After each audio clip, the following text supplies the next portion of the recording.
Hey guys, ඔයාලා අහලා තියෙනවද ප්ලාස්ටික් පොලිතින් එකතු කරලා ජපානය යන්න පුළුවන් වර්ල්ඩ් කප් එකක් ගැන?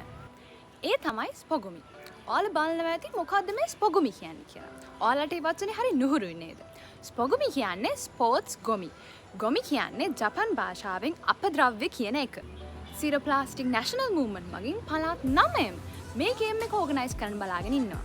මේ වෙනකොට Southern Province Qualifiers already අපි successfully complete කරලා ඉවරයි. ඉතින් Zero Plastic National Movement මේ පාර ලෑස්ති වෙලා ඉන්නේ in collaboration with Zero Plastic University of Peradeniya. Central Province Qualifiers ඔයාලට අරන් එන්න. ඔයාලට කරන්න තියෙන්නේ ඔයයි තව යාළුවෝ දෙන්නෙකු එකතු කරගෙන ටීම් එකක් හදාගෙන අපි වෙන registration link එකෙන් ගේම් එකට එන්ටර් වෙන්න. පළාත් 9ම ගේම්ස් ඉවර වුණාට පස්සේ කොළඹ තියෙන ෆයිනල් ඉවෙන්ට් එකෙන් ඔයා දින්නොත් ඔයාට පුළුවන් වෙනවා ෆ්‍රී ජපාන් යන්න. ඉතින් ඔයාලට අලුත් අප්ඩේට්ස් දැනගන්න ඕන නම් අපිත් එක්ක ටච් එකේ ඉන්න. අපි